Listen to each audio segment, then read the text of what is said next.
Roger Hill of Weathering Heights, VELCO Weather Hazards Forecaster. This weather video for this VELCO Weather Hazards Outlook is brought to us by 802cars.com, representing 802 Toyota, Twin Cities Subaru, 802 Honda, all located off of Exit 7 on Interstate 89.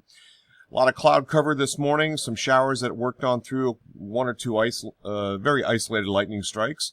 There's a couple of isolated thunderstorms down in the southern part of Vermont, but these are going to be shifting on out, and we're expecting in the area here we're starting to see a little bit drier, some breaks in the clouds. This is going to open up for some convection and then spread east and track into Vermont. Let's take a look at the local area. We can see some dew point temperatures actually coming down, watching the Saranac Lake dew point temperature falling to about 64 degrees most recently. So this could be a weak outflow boundary or an old frontal system that is beginning to track through the region.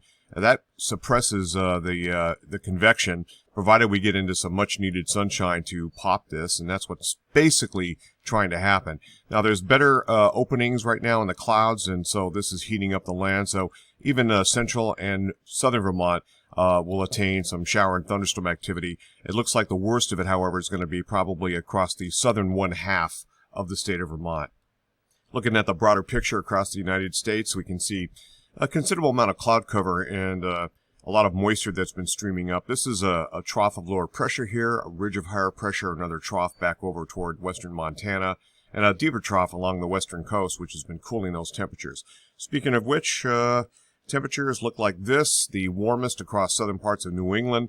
You get into parts of southern Canada, you can see the temperatures are still basically in the 60s and 70s, but these are in the process of warming, and the dew point temperatures look like this.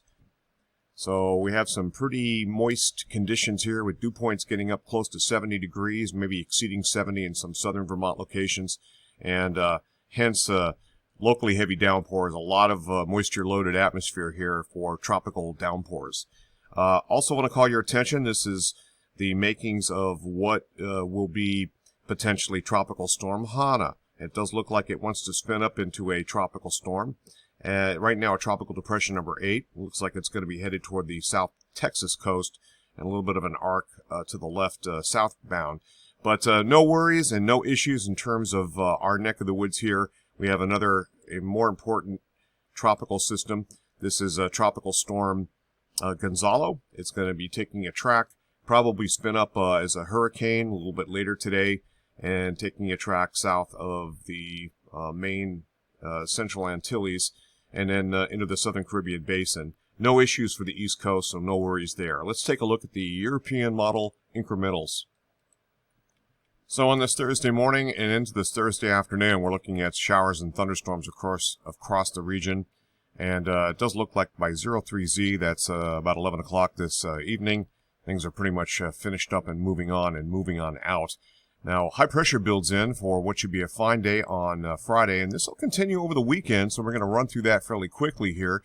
You can see there's a fair amount of activity with a lot of shortwave troughs in the jet stream to the north. This across the portions of southern Canada, and they're going to get some much-needed rainfall. For us, not quite as much. And this is valid Sunday night, basically 06Z on Monday, and then as we get into Monday itself, a little bit of a shower and thunderstorm activity across the northern border region, and then that continues a little bit further to the south. This is valid, looks like Monday night into Tuesday. Better chances for a warm front kind of working on through, so we're going to see frontal systems kind of go back and forth with a little better opportunities once we get into the early to mid part of next week. This is valid about 5 o'clock in the evening on Tuesday, and we'll continue this here into Wednesday, and then eventually high pressure builds in, but leaving us with some unsettled conditions still. Looks like an upper level system kind of crosses through it later in late in the week next week. This is precipitable water, standard deviation, so again, we're running about 1 standard deviation. This is valid this morning, Thursday, and so you can see that we start to see a little bit of drier air. Valid, that would be at 8 o'clock this evening, and that drier air would ensure some nice weather. This is below standard deviation, so this is extra drier air here. And you can see an area of higher pressure in association with that. And that lasts basically through this entire weekend. Well, as we get into Sunday, we start to see a little bit of an increase in the moisture here. This is valid Sunday morning. However, there's no forcing mechanisms to pop showers and thunderstorms as it looks right now. But you can see that it's going to be moist again. And then up to the north of us, they're really getting some pretty healthy shower and thunderstorm activity, all indicated by the latest hydrology indications, the maximum accumulated precipitation totals. So the areas around Montreal, north of the Canadian border, really do catch up on precipitation. That is a good deal. Now, once we get into next week, Monday and Tuesday, you can see we're into about 1 to 2 standard deviation sigma above normal for precipitation, so a very moist environment. And these indications here typically are models trying to key off on some thunderstorm development. Looks like a triple point, a warm front, we got an occluded front, and then a cold front. And so some pretty good action with the triple point not too far from Vermont. That's something on the 28th of July you don't see very often. There goes the cold front, and once we get into Wednesday, we start to see an area of higher pressure build in with drier air and better conditions. However, a little bit more unsettled once we get later in the week. This is valid basically late Friday evening. And the other thing of note here is that this is a tropical storm, or what will be probably Category 1 or 2 hurricane, Hurricane Gonzalo, and something we'll be watching.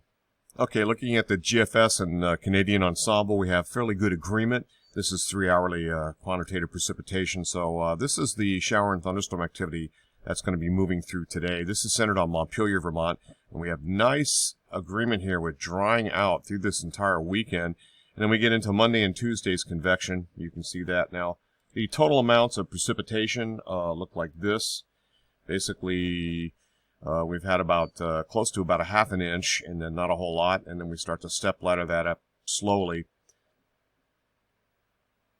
Weather Prediction Center 7-day total quantitative precipitation forecast looks like this. This is, let's see, 1-inch amounts. We're looking at around 2-inch amounts and so forth. Better up in the, again, north of the Quebec border. The GFS and the European model is fairly good in agreement here. And 2-meter temperatures, you can see this is today's high temperature. This will be tomorrow around 80, and you can see a little bit of a ramp up and then a little bit of a fall down. Now, overlaying our dew point temperatures with the GFS Canadian Ensemble, it looks like this. So we dry out, should feel much, much better. That's a 50 degree, 55, 60, and so forth. And then, of course, as we get into the early to midweek, starting along about Sunday, we're going to ramp those dew point temperatures up again, 65 to 70 degrees and so forth. Pretty good agreement. This is a convective available potential energy, or CAPES. You can see that today's CAPES up around 1,500 joules per kilogram. Not a whole lot going on thereafter. And then we have a little bit weaker convection, still definitely sufficient to cause issues. And overlaying shear looks like this. So around 35 to 40 knots. This is a particularly dicey situation for this afternoon, especially the southern half of Vermont. We'll have to watch that very carefully. And then that shear falls off very quickly overnight and during the day tomorrow. No worries.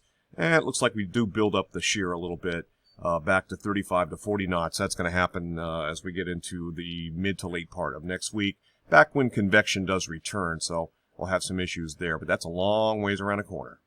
Quick follow-up. This is our temperature anomalies, and what you can see is warm to the north, a little bit of cooler air once that front comes in. That's what's going to be here for Friday and Saturday. That's going to feel pretty nice, and that's temperature-wise, though. But also, it's much drier air at that point in time. And that's what things look like. Quick look at sea surface temperature anomalies. You can see this is the main development region, and it's above normal, so that's definitely catering to tropical storm, tropical cyclone activity. And this has warmed up a lot off the coast of New England. That means if we were to have a tropical cyclone that would work up into our neck of the woods here, and say it came ashore with landfall in the vicinity of New England, this is not a good look here. This is a little bit of a issue. Looking at weighted moss temperatures here, the maximum for the next 5 days, we'll be running about 3 degrees above normal, and about 3 days later, a little bit more here. It looks like 3 to 6 degrees in general. That's it from here. Roger Hill, Wuthering Heights. Thanks for watching.